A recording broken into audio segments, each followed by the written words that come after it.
नमस्कार दोस्तों, कैसे हैं आप? सभी स्वस्थ होंगे, व्यस्त होंगे और अपनी कंपटीशन की तैयारी भी बहुत अच्छे से कर रहे होंगे। बहुत लंबे समय बाद मैं आज आपके बीच में आया हूँ। छात्र बहुत ज़्यादा मांग करते थे कि सर आप कम से कम यूट्यूब पर ऑनलाइन ही क्लास ले लो या फिर अपना कोई ऐप बना लो। तो मैंने भी सोचा कि चलो हाँ ठीक है, अभी फ़िलहाल हम यूट्यूब पर आपकी सेवा में उपस्थित हैं। दोस्तों होता क्या है, हम जब कंपटीशन की तैयारी करते हैं तो अक्सर हम 5 से 10 नंबर के बीच में कहीं ना कहीं असफल होते हैं। यदि हम हमारा ईमानदारी से मूल्यांकन करें तो ये मैं पहले भी बोलता था कि हमें कोशिश कभी नहीं छोड़नी चाहिए। और ये जो 5 से 10 नंबर होते हैं ना, इसके लिए हमको कम से कम 6 महीने की 8-7 घंटे की जो मेहनत होती है, तब जाके हमारे 5-7 क्वेश्चन सही हो पाते हैं। आज हमारा पहला दिन है तो हम हमेशा कोशिश करेंगे कि आपको अच्छा से अच्छा प्रोवाइड कराएं। और दोस्तों आप भी, मैं यही कहूँगा कि जो भी पढ़ें अच्छा पढ़ें, जितना भी पढ़ें वो हमारे कंप्लीट याद होना चाहिए। मंजिल मिल ही जाएगी भटकते ही सही, अरे गुमराह तो वो है जो घर से निकले ही नहीं। तो हम अच्छी शुभकामनाओं के साथ कि आप लोग बहुत अच्छे जॉब में जाएं, अच्छा काम करें। आज हम पॉलिटिकल साइंस का एक चैप्टर स्टार्ट कर रहे हैं और वो जो चैप्टर है वो हमारे संविधान का भाग 4 आज हम कंप्लीट इसको पढ़ेंगे। दोस्तों संविधान की यदि बात करें तो हमारा जो संविधान है वो विश्व का सबसे बड़े संविधानों में काउंट होता है।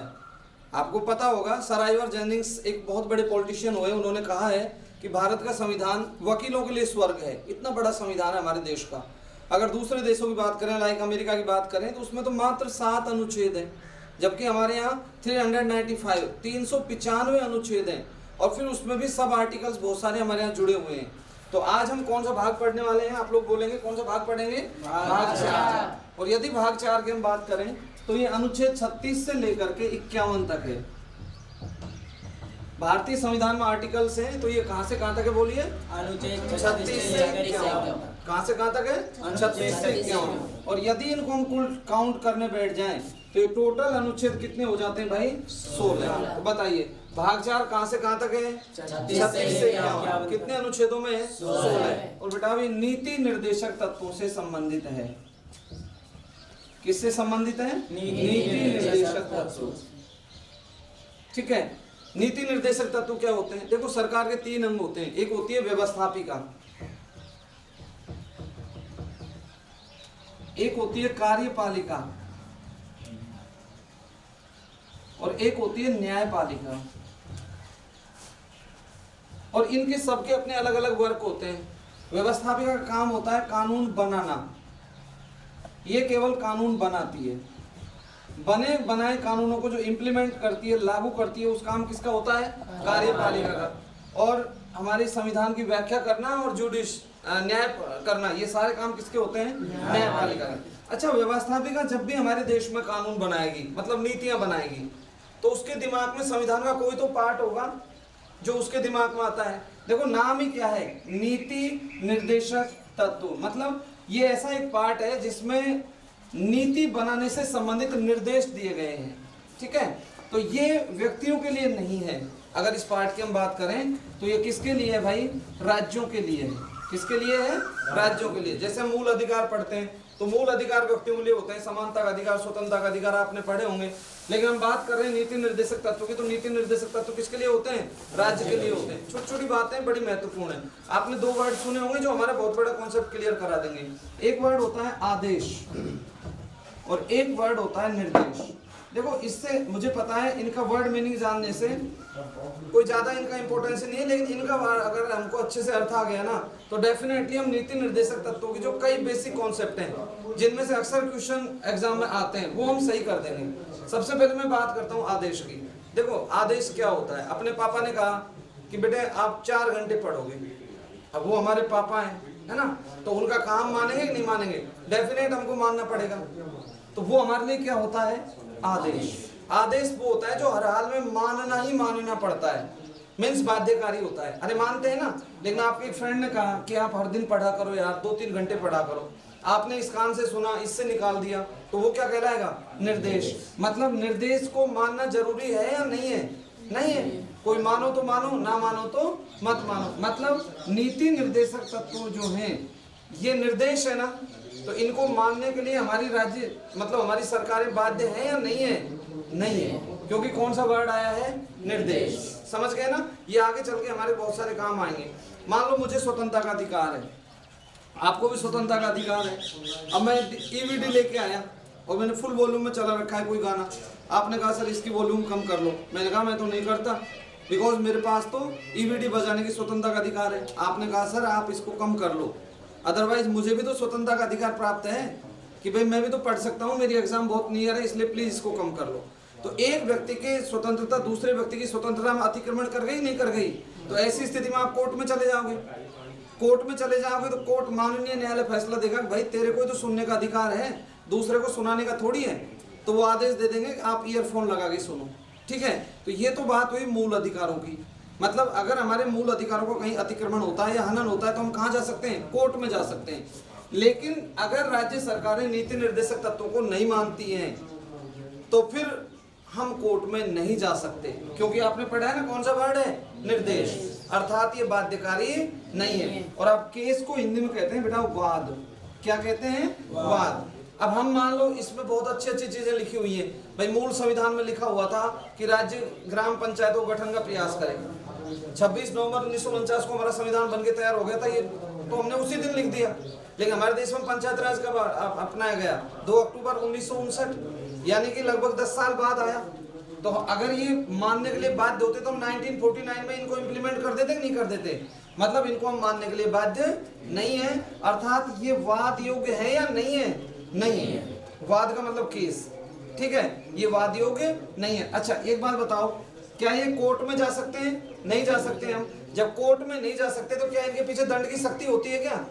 तो इनके पीछे दंड की शक्ति भी नहीं है, अर्थात दंड की शक्ति नहीं है। तो ये बेटा सकारात्मक है। कैसे है ये? सकारात्मक। मतलब राज्य सरकारें इनको मानने के लिए बाध्य नहीं है। मूल अधिकार राज्य को प्रतिबंधित करते हैं, लेकिन नीति निर्देशक तत्व प्रतिबंधित नहीं करते। तो ये सकारात्मक है। इसकी दूसरी लैंग्वेज भी आ सकती है कि ये निषेधात्मक हो, सकारात्मक हैं। इसका मतलब ये कैसे हैं? निषेधात्मक नहीं है। कैसे हैं बेटा? निषेधात्मक नहीं है। ये लैंग्वेज बदल के भी तो कह सकता है। अब पुनः बोलो, थोड़ी सी भूमिका बनिए। आज हम कौन सा पार्ट पढ़ रहे हैं? बोलो भाग 4। थोड़ी ऊंची वॉल्यूम में बोलो। कौन सा भाग पढ़ रहे हैं? भाग 4। और यदि हम भाग 4 की बात करें तो कहां से कहां तक है? बोलो 36 से 51। और यदि इन अनुच्छेदों को हम काउंट करने लगे तो कुल कितने अनुच्छेद है बेटा? 16। मतलब नीति निर्देशक तत्वों का वर्णन कुल कितने अनुच्छेदों में है? 16। ओके, फिर हमने पढ़ा इसके बाद में ये जो नीति निर्देशक तत्व होते हैं ये वाद योग्य होते हैं या नहीं होते हैं? बोलिए नहीं होते, अर्थात इन पर हम केस नहीं कर सकते। अच्छा ये सकारात्मक होते हैं? बोलो नकारात्मक होते हैं? सकारात्मक, अर्थात इनके पीछे दंड की शक्ति नहीं है, अर्थात ये निषेधात्मक है या नहीं है? नहीं है। अच्छा निषेधात्मक के लिए एक वर्ड और आ सकता है नकारात्मक, तो ये नकारात्मक भी नहीं है। अच्छा हमने हमारे देश के संविधान में बहुत सारे प्रोविजंस ऐसे हैं जो हमने कहीं दूसरे देश के संविधानों से एडॉप्ट किए हैं। ठीक है, नीति निर्देशक तत्व हमने किसी बाहरी देश से ही अपनाया है और उस देश का नाम है बेटाओ आयरलैंड। क्या नाम है? बोलिए आयरलैंड। तो आज के बाद आपसे कोई पूछे बताओ नीति निर्देशक तत्व हमने किस देश से लिए? बोलो आयरलैंड से। अर्थात मैं कह सकता हूँ नीति निर्देशक तत्व या भी ऐसे बोल सकता हूँ भाग 4 हमने किस देश से अपनाया? बोलो आयरलैंड से। ठीक है, ये क्लियर हो गया। एक दिमाग में आपके खाका बन गया होगा। इसको डिलीट कर दूं? अरे मिटा दो ना इसको। चलिए अब आप ठीक से आवाज में बोलेंगे। बोलो आज हम कौन से भाग का अध्ययन कर रहे हैं? भाग 4। कहां से कहां तक है? 36 से 51। कितने अनुच्छेदों में है? 16। ये किससे संबंधित है? बोलो नीति निर्देशक तत्व। ये हमने किस देश से लिए? बोलो आयरलैंड से। अच्छा नीति निर्देशक तत्वों का वर्णन कुल कितने अनुच्छेदों में? बोलिए 16। नीति निर्देशक तत्व सकारात्मक होते हैं नकारात्मक होते हैं? बोलो सकारात्मक, अर्थात ये निषेधात्मक नहीं होते, अर्थात ये नकारात्मक नहीं होते। ओके, क्या ये वाद योग्य होते हैं? बोलिए नहीं, वाद योग्य नहीं होते। अब बेटा इनमें हमने क्यों लिए? देखो 2 वर्ड याद रखना। अगर पूरे भाग 4 की बात करें तो 2 वर्ड इसकी बहुत बड़ी जान है। सामाजिक आर्थिक कल्याण,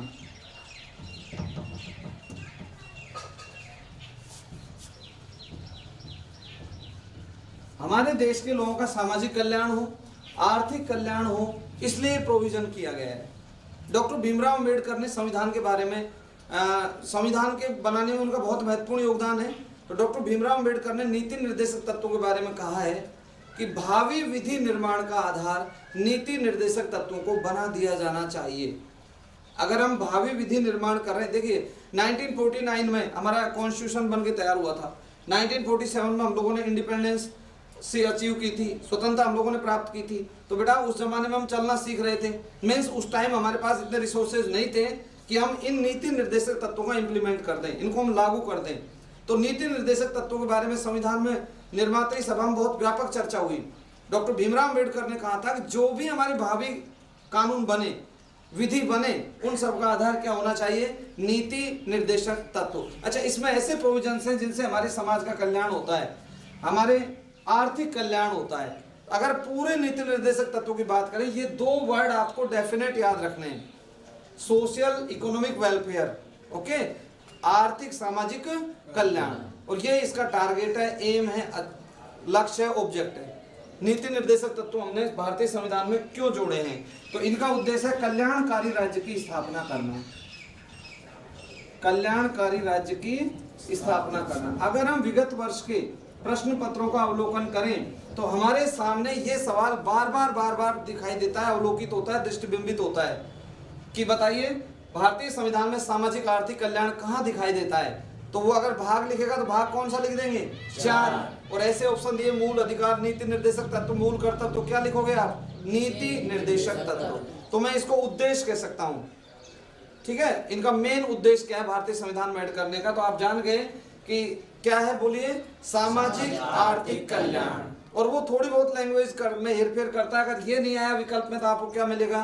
कल्याणकारी राज्य की स्थापना, या कल्याणकारी राज्य की अवधारणा भी बोल देता है वो, कि कल्याणकारी राज्य की अवधारणा हमको कहाँ दिखाई देती है।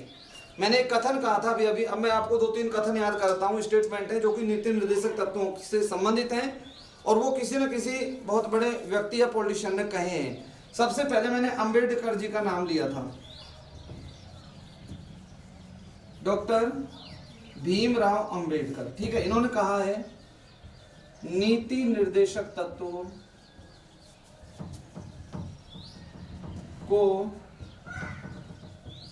भावी विधि निर्माण का आधार बना देना चाहिए।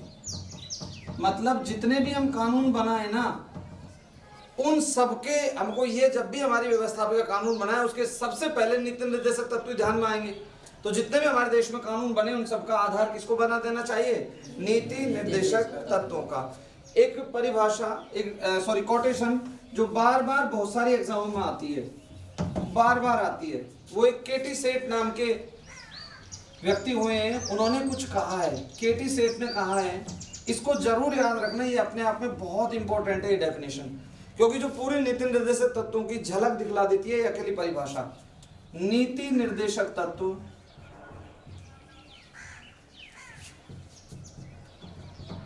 एक ऐसा चेक है जिसको बैंक अपनी सुविधा के अनुसार भुना सकता है।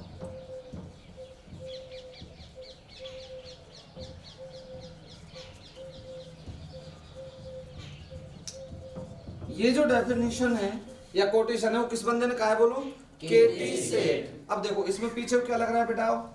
सेठ। और इस डेफिनेशन में कहीं ना कहीं क्या मिल रहा है आपको? अब बेचारे गांव के लोग जो गरीब होते हैं वो चेक का मीनिंग जानते हैं क्या? उनको तो मतलब भी पता नहीं होता चेक क्या होता है। तो हमने जान लिया जिस कोटेशन या डेफिनेशन में क्या लिखा जाए, और हमको पता है चेक कौन जारी करता है, तो लिंक बन गया ना। तो व्यक्ति का नाम क्या है? बोलो, केटी सेठ। अब देखो, मान लो मैंने आपसे पैसे ले लिए उधार, अब आपने 6 महीने हो गए, आपने कहा सर हमारे पैसे वापस करो। अब मेरे पास 2 विकल्प हैं, आजकल तो ऑनलाइन भी ट्रांजैक्शन हो जाता है, यूपीआई, नेट बैंकिंग, बहुत सारे हमारे पास सोर्स हैं। मैंने क्या किया, आपको नगद भी नहीं दिया और मैंने आपको क्या थमा दिया? चेक। अब आप उसको चेक को रख के 12 महीने बाद भूल गए। 2 विकल्प हो सकते हैं उसके बाद में, कि आपने वो चेक 12 महीने तक घर में रखा हुआ है, मैंने आपको चेक दे दिया और 12 महीने बाद आपको याद आएगी और हाँ सर ने चेक दिया था, अब आप उसको बैंक में लगाओगे, क्या वो चेक क्लियर हो जाएगा क्या? नहीं होगा ना, क्योंकि उसके एक समय सीमा होती है, इतने समय सीमा के अंदर आपको चेक लगाना पड़ेगा, अदरवाइज वो बेकार हो जाएगा। एक विकल्प तो ये है। दूसरा विकल्प ये है, आज ही मैंने आपको चेक दिया और आपने आज ही बैंक में उसको लगा दिया, लेकिन मेरे अकाउंट में पैसे नहीं है, तो क्या वो चेक क्लियर हो जाएगा? क्या वो तब भी नहीं होगा।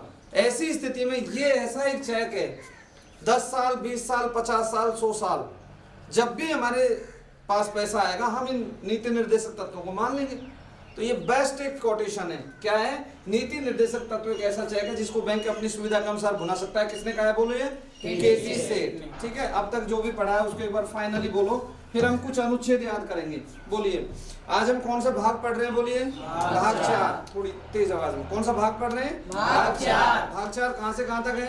36 से 51। कुल कितने अनुच्छेदों में है? 16। ये किससे संबंधित है? नीति निर्देशक तत्व। ये हमने किस देश से लिए? बोलिए, आयरलैंड। ओके, फिर हमने जाना नीति निर्देशक तत्व सकारात्मक होते हैं, नकारात्मक होते हैं बेटा? सकारात्मक। ये व्यक्ति के लिए होते हैं, राज्य के लिए होते हैं? राज्य के लिए। इनके पीछे दंड की शक्ति नहीं है। ये निषेधात्मक नहीं है, ये नकारात्मक नहीं है, ये वाद योग्य नहीं है। अच्छा, लैंग्वेज बदल सकता है। ये न्यायालय में परिवर्तनीय नहीं है। ये लैंग्वेज बड़ी आती है एग्जाम में। ये न्यायालय में परिवर्तनीय नहीं है, अर्थात माननीय न्यायालय में हम नहीं जा सकते इनको लेकर के कि नीति निर्देशक तत्वों की अभी पालना कराओ। ठीक है, नीति निर्देशक तत्व एक ऐसा चेक है जिसको बैंक अपनी सुविधा के अनुसार भुना सकता है। किसने कहा है? बताओ ना। सेठ। भाई चेक तो सेठ ही जारी करते हैं। और एक और मैंने कोटेशन बताई कि नीति निर्देशक तत्वों को भावी विधि निर्माण का आधार बना दिया जाना चाहिए। ये किसने कहा है? बोलिए, डॉक्टर भीमराव अंबेडकर। किसने कहा है? डॉक्टर भीमराव अंबेडकर। अच्छा, भारतीय संविधान में जो नीति निर्देशक तत्व जोड़े गए हैं, ये एक समिति बनी थी, उस समिति का नाम है तेज बहादुर सप्रू। कौन सी समिति थी? बोलिए, तेज बहादुर सप्रू। इसकी सिफारिश पर जोड़े गए। BN राव ने इनकी सिफारिश की थी, ये बात भी सही है। लेकिन अगर आपसे पूछा जाए कि भारतीय संविधान में नीति निर्देशक तत्व जो जोड़े गए हैं वो किस समिति की सिफारिश पर जोड़ गए? एक व्यक्ति हैं, क्या नाम है उनका? तेज बहादुर। आप वैसे भी नाम नहीं सुना हो पहली बार, क्योंकि आप अभी 10वीं पास करके ही आए हो। ठीक है, तो ये नाम याद कर लो।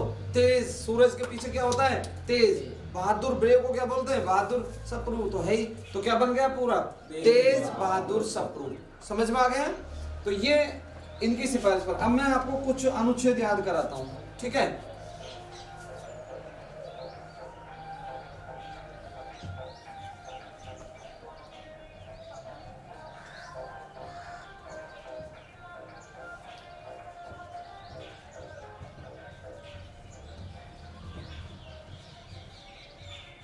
बहुत है ना?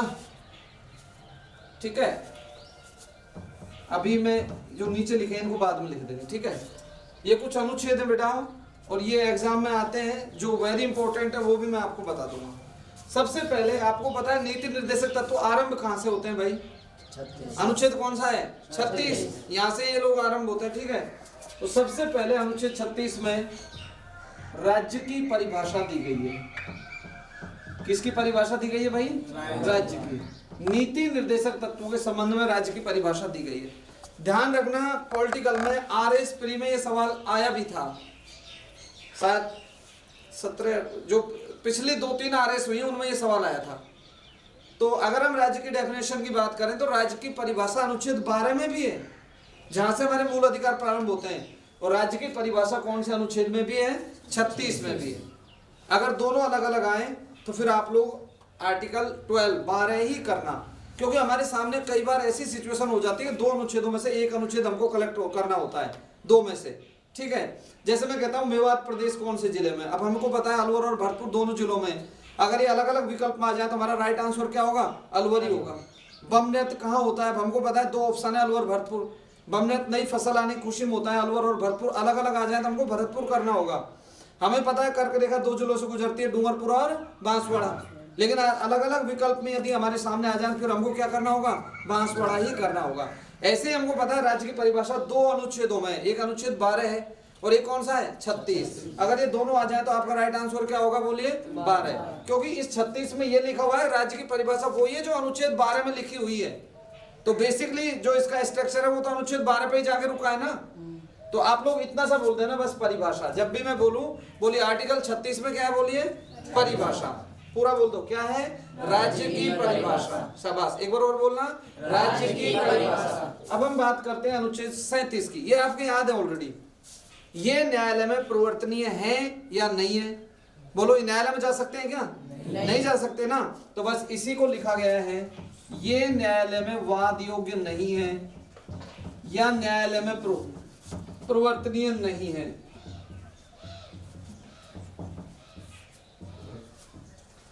तो आप तो न्यायालय में वाद योग्य नहीं कर देना, इतना सा। बोलिए दोबारा से, अनुच्छेद 36 में क्या है बेटा? राज्य की परिभाषा। क्या है 36 में? राज्य की परिभाषा। ओके, चलो आज अपन अनुच्छेद मतलब 36 का वो करते हैं एक तरीके से ऑपरेशन। आपको 36 आंसर देना है, दे दोगे ना? चलो शुरुआत करते हैं। राज्य की परिभाषा जो है वो कौन से अनुच्छेद में? बोलिए 36 में। दुनिया में पहली बार जो HD टेलीविजन आया था, HD जानते हो ना, हाई डेफिनेशन जिसको हम कहते हैं, तो इसका कार्यक्रम का प्रसारण BBC ने जो पहली बार किया था वो भी कब किया था? 1936 में। नीति निर्देशक तत्वों की परिभाषा राज्य के संदर्भ में भी कौन से अनुच्छेद में? बोलिए 36 में। हिंदी के प्रसिद्ध उपन्यासकार और जो कथाकार प्रेमचंद जी का निधन भी कब हुआ था? 1936 में। पंडित जवाहरलाल नेहरू कांग्रेस के 3 बार अध्यक्ष रहे थे। पहली बार 1929 में रहे थे। दोबारा जो पंडित नेहरू कांग्रेस का अध्यक्ष बना था वो भी कब बना था? 1936 में। अखिल भारतीय किसान महासभा की स्थापना भी कब हुई थी? 1936 में। और उड़ीसा जो राज्य है, सुना होगा आप लोगों ने नाम, उड़ीसा को ब्रिटिश भारत के रूप में जो मान्यता दी गई थी वो भी कब दी गई थी? 1936 में। अब तो 36 अच्छे से याद हो गया ना? तो बोलिए 36 में क्या है? बोलो, राज्य की परिभाषा। 37 में क्या है? बोलो, ये न्यायालय में वाद योग्य नहीं है। ये हमने ऑलरेडी पढ़ लिया, ठीक है। 38 कहता है,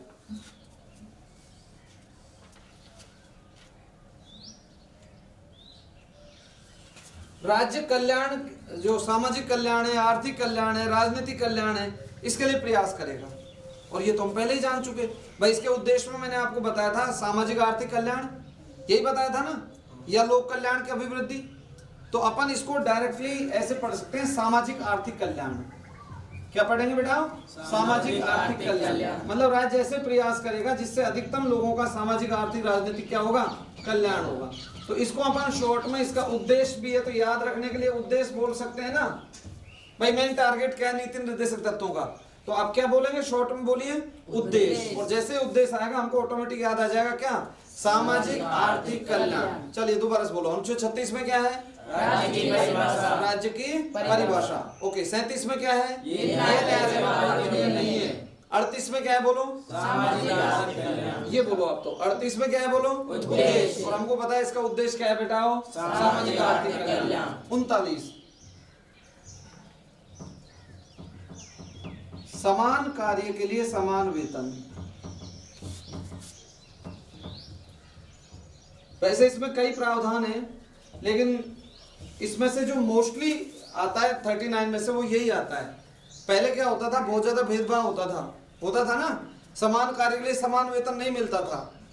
अब मान लो मैं भी टीचर हूँ और कोई लेडीज भी टीचर है, तो आज के जमाने में क्या अलग अलग वेतन मिलता है क्या? महिला और पुरुष को नहीं मिलता ना। तो ये उस समय कॉन्सेप्ट की गई थी कि हम ऐसा प्रयास करेंगे, समान कार्य के लिए क्या मिलेगा? समान वेतन। समझ गए ना? दोबारा से बोलो, मुझे देखो और कहीं नहीं देखना आप लोगों। बोलो 36 में क्या है? राज्य की परिभाषा। 37 में क्या है? बोलो, नहीं है। 38 में क्या है? बोलो, उद्देश्य। 39 में क्या है? बोलो, समान कार्य के लिए समान वेतन। ओके, 40 को मत भूलना बेटा, it is very important for you. Various competitive exams में बार बार ये सवाल पूछा ही जाता है। देखो हमारा संविधान तो 1949 में बन गया ना, 1949 में। नीति निर्देशक तत्व का ऐसा चेक है जिसको बैंक अपनी सुविधा के अनुसार भुना सकते हैं। अब आपके अच्छे समझ में आ जाएगा। राज्य ग्राम पंचायतों का गठन करेगा, बाध्यता नहीं है। किसका प्रावधान किया करेगा?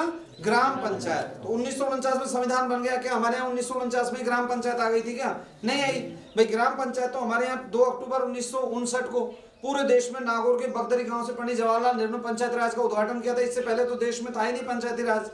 समझ में आ गए ना? तो हमने चेक तो 1949 में ही लगा दिया, लेकिन ये क्लियर कब हुआ? 1959 में। अरे ठीक, लगभग 10 साल बाद हुआ ना, इसलिए वो परिभाषा बिल्कुल सटीक है।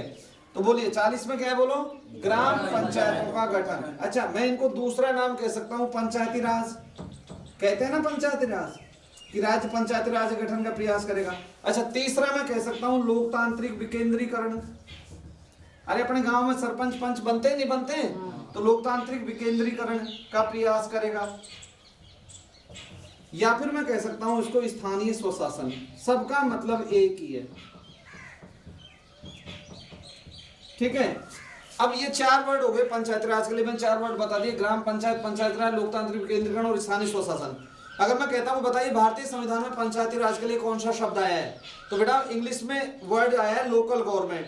और यदि हम लोकल गवर्नमेंट का हिंदी वर्जन देखें तो इसमें क्या आ जाएगा, स्थानीय स्वशासन। आज के बाद आपसे कोई पूछे पंचायती राज के लिए जो हमारे संविधान में जो शब्द आया वो शब्द कौन सा है, बोलिए स्थानीय स्वशासन, ठीक है। तो ये समझ में आ गया ना, राज्य ग्राम पंचायतों गठन का प्रयास करेगा। ये आर्टिकल कौन सा है, 40। चलो 40 उत्तर दो। व्यक्तिगत सत्याग्रह जो महात्मा गांधी ने स्टार्ट किया था वो भी कब किया था, 1940। अगस्त प्रस्ताव कब आया था, 1940। वीर शिरोमणि महाराणा प्रताप जिसको पाकर के हमारे राजस्थान की मरुधरा युगों युगों के लिए गौरवान्वित हो उठी, उनका जन्म भी 9 मई 1540। अरे वो 40 नहीं बोल सकते क्या। इसके अलावा हम लोगों ने पढ़ा है दोस्तों, हुमायूं और शेरशाह सूरी के बीच में एक युद्ध हुआ था, कन्नौज या बिलग्राम का युद्ध। तो वो जो कन्नौज या बिलग्राम के युद्ध के द्वारा शेरशाह सूरी भारत का बादशाह बन गया था और हुमायूं के हाथ से गद्दी चली गई थी। वो भी घटना कब की थी, 1540, ठीक है। लालदासी सॉरी, तो ये सारी 40 आपसे बुलवाई। तो 40 में क्या हो गया, बोलिए ग्राम पंचायत, याद रह जाएगा ना। तो पुनः बोलो 36 में क्या है, बोलो इसको हटा दूं सबको। 36 में क्या है, बोलो राज्य की परिभाषा। 37 में क्या है, बोलो ये न्यायालय में प्रवर्तनीय नहीं है। 38 में क्या है, बोलो उद्देश्य। उद्देश्य क्या है भाई, सामाजिक आर्थिक कल्याण। 39 में क्या है, बोलो समान कार्य के समान वेतन। 40 में क्या है बेटा, ग्राम पंचायतों का गठन का प्रयास कर। और ग्राम पंचायत के लिए भारतीय संविधान में कौन सा शब्द आया, बोलिए स्थानीय स्वशासन, ठीक है। 41 इसको मैं एक वर्ड में बोलूं तो रोजगार बोल सकता हूं।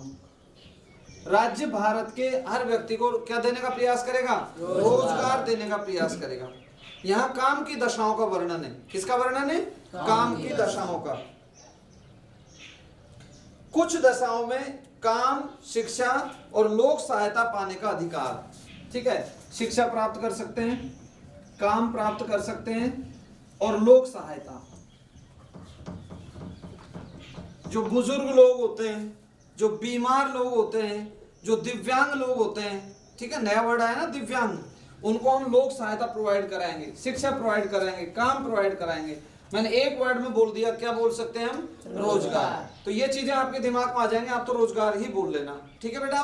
बोलो 36 में क्या है, पुनः बोलो राज्य की परिभाषा। 37 में क्या है, बोलो ये न्यायालय में प्रवर्तनीय नहीं है। 38 में क्या है, बोलो उद्देश्य। 39 में क्या है, बोलो समान कार्य के समान वेतन। 40 में क्या है, बोलो ग्राम पंचायतों। ओके, ग्राम पंचायतों के लिए भारतीय संविधान में कौन सा शब्द है, स्थानीय स्वशासन। और 41 में क्या है, बोलो रोजगार, ठीक है। कुछ दशाओं में काम, शिक्षा और लोक सहायता पाने का अधिकार। तो बेरोजगारी है, बुढ़ापा है, बीमारी है, इन सब में हम ये सहायता करते हैं। 44 इसमें बेटा कॉमन सिविल कोड, इंग्लिश में लिख देता हूं लोग, कॉमन सिविल कोड। हिंदी में इसको कहते हैं समान नागरिक संहिता। क्या बोलते हैं, समान नागरिक संहिता। इसका मतलब है बेटा हमारे देश में सब लोगों के लिए एक कानून होगा, सब लोगों के लिए। भाई एक देश, एक विधान, एक संविधान, यही होना चाहिए ना। और देखा जाए तो ये बहुतायत मात्रा में 95 या 98% के लगभग हमारे देश में सिविल कोड है। लेकिन कुछ कम्युनिटीज में ऐसे आज प्रोविजंस हैं जो आज भी उनके अपने अलग विचार, ट्रेडिशंस है, परंपराएं जो कि अलग चलते हैं। आपने देखा होगा कुछ समुदायों में एक से ज्यादा शादी करने की छूट है। अरे है या नहीं है? और हमारे हिंदू धर्म में बिल्कुल भी नहीं है। ऐसा होता है ना। तो हमारे संविधान निर्माताओं ने ये सोचा पूरे देश में एक सिविल कोड लागू होगा, ठीक है। सिविल कोड, सिविल कोड को हिंदी में क्या बोलते हैं, समान नागरिक संहिता। एक देश एक कानून, ये लागू होगा। जैसे जम्मू कश्मीर, अब तो खैर वो हमारा यूटी बन चुका है, पहले उसको स्पेशल प्रोविजंस 370 भाई 370 के तहत मिले हुए थे कि नहीं मिले हुए थे, उसका अपना अलग संविधान था, वो भारतीय संविधान को मानता ही नहीं था, तो वहां का जो संविधान था वो अलग था। तो ऐसी स्थिति में अब तो वो यूटी बन गया, हमारा केंद्र शासित प्रदेश बन गया, नहीं बन गया, अब वहां भी सिविल कोड लागू, मतलब एक तरीके से पूरा देश एक हो गया। तो उसमें इसके दर्शन दिखाई देते हैं। तो 44 में क्या है, बोलो सिविल कोड। और एक अच्छा सवाल बेटाओ, क्या हमारे देश के किसी राज्य में सिविल कोड लागू है? तो आप कहोगे यस, हाँ राजू है, लागू है। भारत का एकमात्र राज्य जहाँ सिविल कोड लागू है वो राज्य बेटाओ गोवा। कौन सा है? गोवा। बड़ा खूबसूरत है, छोटा सा राज्य है, आपने सुना होगा गोवा के बारे में। लोग घूमने जाते हैं नहीं जाते हैं? तो आपसे कोई पूछे बताओ भारत का एकमात्र राज्य जहाँ सिविल कोड लागू है वो राज्य कौन सा है बेटा? गोवा। याद रह जाएगा, क्लियर है ना? तो 44 में क्या है बोलिए? सिविल कोड, सॉरी क्या है? Common civil code. Say again, दोबारा से बोलना, कॉमन सिविल कोड, राइट। और फिर वेरी इंपॉर्टेंट आ गया, दोबारा से जो आया है वो पुनः दोबारा से वेरी इंपॉर्टेंट आ गया। और ये हमारा जो आर्टिकल है, ये कौन सा आर्टिकल है बेटा? 45। क्या है? 45। जिस दिन हमारा संविधान बना, क्या लिखा हुआ था यहाँ पे? कि राज्य 6 से 14 वर्ष तक के बच्चों को निःशुल्क अनिवार्य शिक्षा देने का प्रयास करे। हाँ भाई, राज्य जो है वो 6 से 14 वर्ष तक के बच्चों को निःशुल्क अनिवार्य शिक्षा देने का प्रयास करे। ये तो हमने 1949 में ही लिख दिया हमारे संविधान में। अगर राज्य के पास उपलब्ध संसाधन हैं तो वो हर व्यक्ति को शिक्षा देने का प्रयास करे। ये हमने कौन सा आर्टिकल में लिख दिया बेटा? आर्टिकल 45। किस में लिख दिया? 45। अब हमने एक संविधान संशोधन पास किया, 86वां संविधान संशोधन 2002, और इसके तहत इस प्रावधान को जो लिखा हुआ था ना, 6 से 14 वर्ष तक के बच्चों को निःशुल्क और अनिवार्य शिक्षा का प्रयास करे, इसको हमने कानूनी जामा पहना दिया। पास 2002 में हो गया और 1 अप्रैल 2010 से लागू भी हो गया। और आज हमारे यहाँ सरकारी स्कूलों में फीस ली जाती है, बुक प्रोवाइड की जाती है, सब कुछ फ्री है ना, जो भी हमारी सरकारी विद्यालय है उसमें देखा होगा, सुना होगा आप लोगों ने। तो ये यहीं से निकला है। इसको हमने आर्टिकल 21 तो ऑलरेडी था ही, उसमें हमने कै कबूतर 21 कै में हमने इसको मूल अधिकार बना दिया। अब आज हर बच्चे का जो 6 से 14 वर्ष तक का बच्चा है उसका निःशुल्क और अनिवार्य शिक्षा प्राप्त करना एक मूल अधिकार है। तो ये हमने जो किया वो कब से किया? 1 अप्रैल 2010 से। अब देखो, चेक तो हमारा कब लग गया? 1949 में, लेकिन इसने वास्तव में जो कानून का रूप प्राप्त किया वो कब प्राप्त किया? 1 अप्रैल 2010। और आज सरकारी स्कूलों में आपने देखा होगा बेटा, हर बच्चे को किताबें फ्री मिलती है, सब कुछ फ्री है वहां पे। अरे है या नहीं है? सरकार बहुत कुछ प्रयास कर रही है। मॉडल से स्कूल देखो, मैं भी मॉडल स्कूल में पढ़ाता हूँ जो इंग्लिश मीडियम है, क्या गजब का सेटअप है वहां पे, कितने रिसोर्सेज हैं। ठीक है, तो ये सब कुछ हुआ है। जो निकला है कहां से निकला है? कौन सा अनुच्छेद से निकला है? 45 से। जो ये तो 6 से 14 वर्ष की लाइन तो पहले लिखी हुई थी, अब इसमें कर दिया कि 6 वर्ष से कम जो बच्चे हैं ना उनको प्रारंभिक शिक्षा का देने का, अब ये लिख दिया। लेकिन बेटा इतना सा तो हमको याद रखना है, अनिवार्य शिक्षा तो बोल ही सकते हो ना, अनिवार्य शिक्षा, अरे इतना सा बोल दोगे ना, निःशुल्क अनिवार्य, ये सारा कॉन्सेप्ट आपके याद आ जाएगा डेफिनेट। तो जब भी मैं 45 पूछूं आपको क्या बोलना है? बोलो अनिवार्य शिक्षा। चलिए लास्ट बार बोलो आप लोग, इसको फिर मैं डिलीट करूंगा। बोलो 36 में क्या है? बोलो राज्य की भाषा। 37 में क्या है? बोलो ये नहीं है। 38 में क्या है? बोलो उद्देश्य। उद्देश्य क्या है बेटा? सामाजिक आर्थिक कल्याण, वो लोक कल्याण का वृद्धि भी कह सकता है, राइट। 39 में क्या है? बोलिए समान कार्य के समान वेतन। 40 तो बहुत इंपॉर्टेंट है। 40 में क्या है? ग्राम पंचायतों का गठन। और ग्राम पंचायतों के लिए भारतीय संविधान में कौन सा शब्द आया है? स्थानीय स्वशासन। 41 में क्या है? बोलिए रोजगार बोला था मैंने, कुछ दशाओं में काम, शिक्षा और लोक सहायता पाने का अधिकार, यही था ना, तो आप रोजगार ही बोल दो शॉर्ट में। 41 में क्या है बेटा? रोजगार। 44 में क्या है? बोलो कॉमन सिविल कोड, समान नागरिक संहिता। भारत का एकमात्र राज्य जहाँ कॉमन सिविल कोड लागू है वो राज्य कौन सा है? बोलो Goa. Okay 45 is very important for us. बोलो 45 में क्या है? बोलिए अनिवार्य शिक्षा। अच्छा, कितने वर्ष से कितने वर्ष के बच्चों को अनिवार्य शिक्षा मिलती है? 6 से 14 वर्ष। और ये कानून अब हमारा मूल अधिकार बन चुका है। कौन से अनुच्छेद में हम लोगों ने जोड़ दिया? 21 के। और ये जो अनिवार्य शिक्षा कानून बेटा ये हमारे देश में कब लागू हो गया? 1 अप्रैल 2010। ये रीट में आया था वो 15-16 में, सन 2015-16 में पेपर हुआ था ना, उसमें क्वेश्चन आया था। तो क्वेश्चन तो बनते हैं, ठीक है। अब हम नेक्स्ट पे चलते हैं।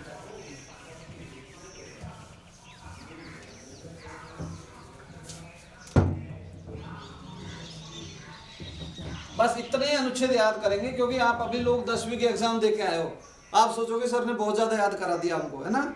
और ये है भी सफिशिएंट है एग्जाम के लिए, टेंशन मत लो। जो पटवारी ग्राम सेवक जो बीए करके बैठे हैं ना उनके भी नहीं है याद। आज अपन ने लगभग 12-13 अनुच्छेद तो याद कर ही लिए, ठीक है, 16 में से। 48 के पर्यावरण संरक्षण, ये ध्यान रखना बेटा, एकमात्र ऐसा एक अनुच्छेद है जो नीति निर्देशक तत्वों में भी है और हमारे जो फंडामेंटल ड्यूटीज है ना, मूल कर्तव्य जो हमारा नेक्स्ट टॉपिक होगा ये उसमें भी है, ये दोनों जगह है पर्यावरण संरक्षण। अरे पर्यावरण तो जानते हो ना, अवर नेबरिंग, हमारे चारों तरफ जो हमारे वो उसी को हम क्या बोलते हैं, पर्यावरण कहते हैं। तो आज देखो कितना टेम्परेचर बढ़ गया, आप देख रहे हैं आज कितने प्रकृति में आज कितने हमारे सामने कोविड आया है। तो ये भी कहीं ना कहीं मनुष्य के अविवेकपूर्ण विध्वंस प्रकृति का जो किया है, या हम लोगों ने अविवेकपूर्ण कदम उठाए उनके कारण ही तो आज हम इतना सामना कर रहे हैं। आज देखो ना टेम्परेचर कितना ज्यादा हो गया। तो ये हमारे अपने, तो हम हर व्यक्ति को पर्यावरण संरक्षण के लिए प्रयास करना चाहिए, हमारा मूल कर्तव्य भी है। और राज्य भी पर्यावरण संरक्षण के लिए प्रयास करे, राज्य पर्यावरण संरक्षण के लिए जीव जंतु जंगली जानवरों को बचाएं। ये जो लिखा हुआ है ये अनुच्छेद कौन सा है बोलिए, 48 के। कौन सा है, 48 के। तो बोलो 48 के में क्या है बोलो, पर्यावरण संरक्षण। तो वन्य जीव आ गए ना इसी में। वैसे 48 में बेटा कृषि और पशुपालन दे रखा है स्पेशली, लेकिन इसमें आगे क्या लग गया, 48 में कृषि पशुपालन के लिए विशिष्ट प्रयास करें। और 48 के में क्या है बोलिए, पर्यावरण संरक्षण। ठीक है। 50 सरकार के 3 अंग होते हैं, मैंने अभी थोड़ी देर पहले डिस्कस किया था, व्यवस्थापिका, कार्यपालिका और न्यायपालिका। अब ये क्या है मेरा बोलो, कान, बस इसी से याद रख लो, कान का से क्या बन गया, कार्यपालिका, और न से क्या बन गया, न्यायपालिका। पूरे संविधान में कार्यपालिका से न्यायपालिका का पृथक्करण केवल एक अनुच्छेद में किया गया है, वो अनुच्छेद कौन सा है, 50, और वो नीति निर्देशक तत्वों में। आप देखते हो स्वतंत्रता प्राप्ति से पहले हमारे यहाँ बहुत सारे प्रोविजंस या बहुत सारे अधिकारी ऐसे थे जो जुडिशरी का काम भी देखते थे और वो एग्जीक्यूटिव, वो कार्यपालिका काम भी देखते हैं। जैसे अपन कलेक्टर की बात करते हैं तो कलेक्टर जिले का सबसे बड़ा सर्वोच्च अधिकारी होता है ना, उसके आगे डीएम भी लिखा होता है, मीन्स डिस्ट्रिक्ट मजिस्ट्रेट, यानी कि वो मजिस्ट्रेट का काम भी करते हैं और साथ के साथ वो एक एग्जीक्यूटिव कार्यपालिका का भी काम करते हैं। ऐसे ही हमारे एसडीएम साहब हैं, एसडीओ बोलते हैं उनको, एक नाम एसडीएम भी है, सब डिविजनल मजिस्ट्रेट, यानी कि वो मजिस्ट्रेट का काम भी करता है और वो जो हमारे एसडीएम साहब होते हैं वो एक कार्यपालिका का भी काम करते हैं। तो पूरे संविधान में केवल एक अनुच्छेद ऐसा है 50 जिसमें कार्यपालिका से न्यायपालिका का पृथक्करण किया गया है। और ये पटवारी के एग्जाम में 2012-13 में आया था, ये शायद सन तो मुझे कंफर्म नहीं है लेकिन आया जरूर था ये, कि कार्यपालिका से न्यायपालिका का पृथक्करण केवल किस अनुच्छेद में है, 50 में।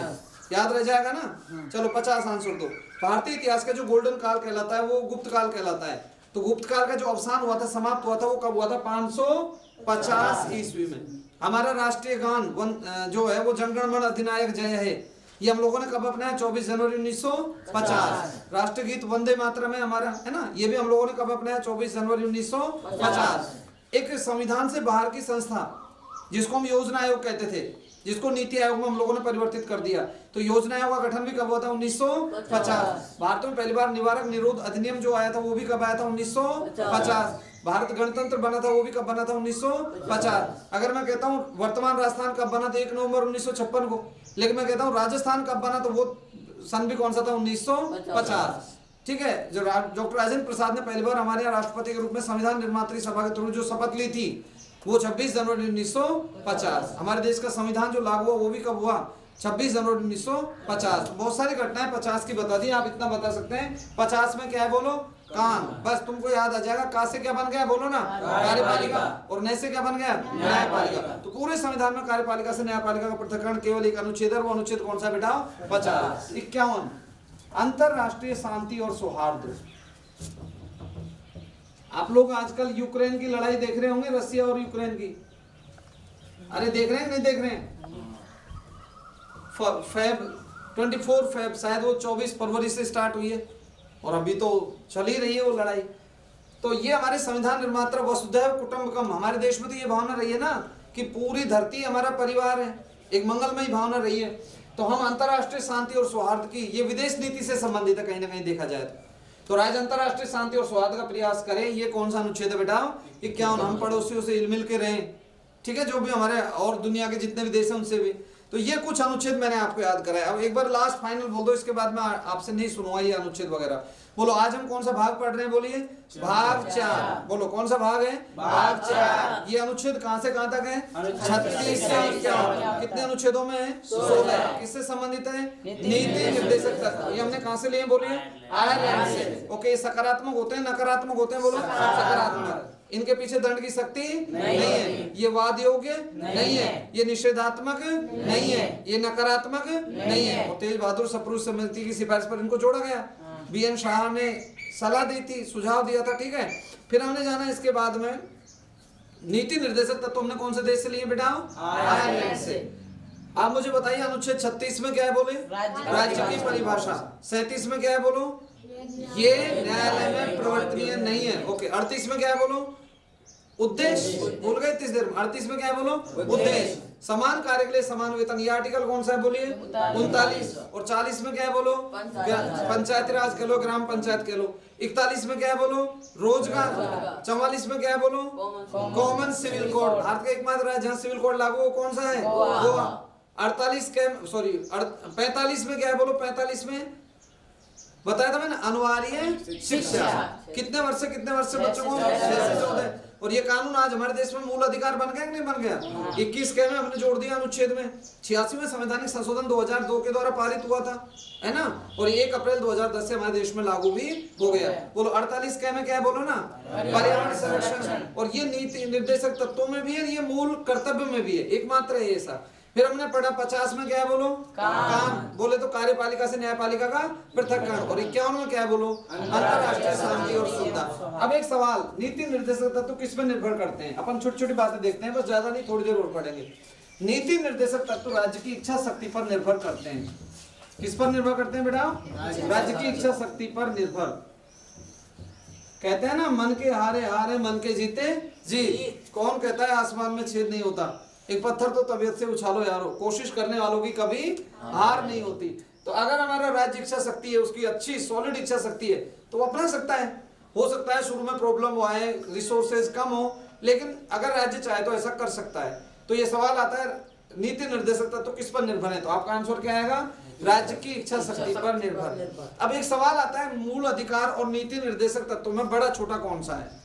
वैसे इनका अंतर भी आता है, मूल अधिकार और नीति निर्देशक तत्व में। इनका जो है ना, नीति निर्देशक का उल्टा कर दो, मूल अधिकार हो जाएंगे। बोलो नीति निर्देशक तत्व सकारात्मक है या नकारात्मक है? सकारात्मक है। तो मूल अधिकार कैसे हो जाएंगे? नकारात्मक। क्लियर है ना? अच्छा, नीति निर्देशक तत्वों को हम न्यायालय में ले जा सकते हैं? नहीं ले जा सकते हैं? नहीं। लेकिन मूल अधिकारों को हम न्यायालय में ले जा सकते हैं। मतलब उल्टा कर दो जो भी कुछ है, ठीक है। चंपाकम करके कुछ कोई केस हुआ था 1951 में, है ना। तो उसमें सुप्रीम कोर्ट का फैसला आया, उसके बाद 25वां संविधान संशोधन हुआ। मतलब कई बार ये विवाद उठा कि मूल अधिकार और नीति निर्देशक तत्वों में कौन सा बड़ा है और कौन सा छोटा है। अब तक जितने भी हमारे अमेंडमेंट बिल, संविधान संशोधन हुए हैं, उनमें सबसे बड़ा कौन सा हुआ है भाई? 42वां। ये कप्तान स्वर्ण सिंह समिति की सिफारिश पर 1976 में हुआ था। 42वां संवैधानिक संशोधन में यह प्रावधान कर दिया कि मूल अधिकारों पर नीति निर्देशक तत्वों को वरीयता दी गई। मतलब एक गांव की भाषा में बोले तो बड़े किसको कर दिया? नीति निर्देशक तत्वों को। और छोटा किसको कर दिया? मूल अधिकारों को। ठीक है। तब एक केस हुआ था, मिनर्वा मिल्स केस बनाम यूनियन, मतलब भारत सरकार और मिनर्वा मिल्स केस हुआ था। इसका डिसीजन 1980 में आया था, 1980 में।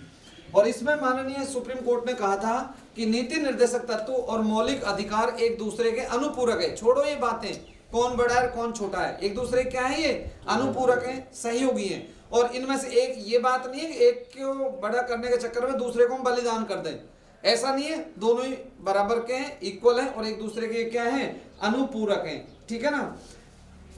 तो ये राज्य के लिए एक तरीके से देखा जाए तो सलाहकारी होते हैं। कैसे होते हैं बेटा? सलाहकारी।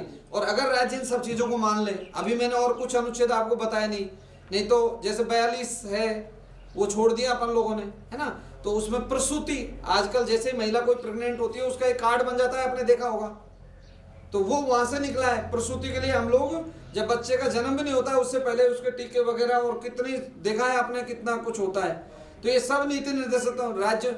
एक और अच्छा सवाल, एक सवाल आता है, गांधी जी संविधान निर्मात्री सभा के सदस्य भी नहीं थे, फिर भी गांधी जी के जितने भी ख्वाब हैं, जितने आदर्श हैं, वो सारे सारे जो हमको दृष्टिगोचर होते हैं, दिखाई देते हैं, वो कौन से भाग में दिखाई देते हैं? भाग 4। अब इनको हम डिवाइड भी कर सकते हैं। कुछ नीति निर्देशक तत्व ऐसे हैं जो गांधीवादी विचारधारा रखते हैं, ठीक है। कुछ नीति निर्देशक तत्व ऐसे हैं जो समाजवादी विचारधारा के हैं, ठीक है। तो इनको हम ऐसे भी कई किताबों आपको डिवाइड करके ये मिल जाएंगे। तो नीति निर्देशक तत्वों से संबंधित जो महत्वपूर्ण प्रावधान थे वो मैंने आपको बता दिए। और ऑनलाइन वालों ये आपके लिए भी स्पेशल, और ये देख रहे हैं ये 10th क्लास के बच्चे हैं, अगर ये ऐसे ही पढ़ते गए तो ये बीए करते ही आप सोच सकते हो सीजीएल वगैरह इनके सामने कुछ भी नहीं है, एकदम से वर्दी में अच्छी सी फीत लग जाएगी। आप लोग तो मुझे जानते भी हो, जयपुर में मुझसे पढ़े हो, ठीक है। आप लोगों के लिए स्पेशल बैच है, और बच्चे छोटे छोटे हों चाहे बड़े हों इससे कोई नहीं है, ये मेरे खुद के गांव के बच्चे हैं, और ये ज़्यादा बच्चे नहीं है, केवल 2 4 6 8 9 बच्चे हैं बस, केवल इन्हीं को हम पढ़ा रहे हैं। आप लोग अधिक से अधिक अपने जो छोटे बहन भाई हैं उन सबको इसको प्रोवाइड कराइए, ताकि उन लोगों की जीके किसी भी हाल में कमज़ोर नहीं रहे, और ये कहने को ना मिले कि हमारा ये पार्ट कमज़ोर है, क्योंकि हम जानते हैं हम जब भी फेल होते हैं ना 5 से 10 नंबर के बीच में फेल होते हैं, और ये 5 से 10 नंबर लाने में हमको पसीने आ जाते हैं। मैं कह रहा था ना शुरुआत में कि हमको कम से कम 6 महीने 8-10 घंटे पढ़ेंगे तब जाके 5 से 10 नंबर बढ़ते हैं, अदरवाइज सबके वो नंबर आ ही जाते हैं जितने आने होते हैं। Thank you so much for act of good behave. Next video में आपसे मिलते हैं, इसको सब्सक्राइब कर देना, और ये कहना नहीं चाहिए इसका बेल आइकन भी दबा देना, ताकि जब भी हम कोई वीडियो डालें ना आपके पास वो नोटिफिकेशन पहुंच जाए। एक बार पुनः आप सबके लिए बहुत बहुत धन्यवाद।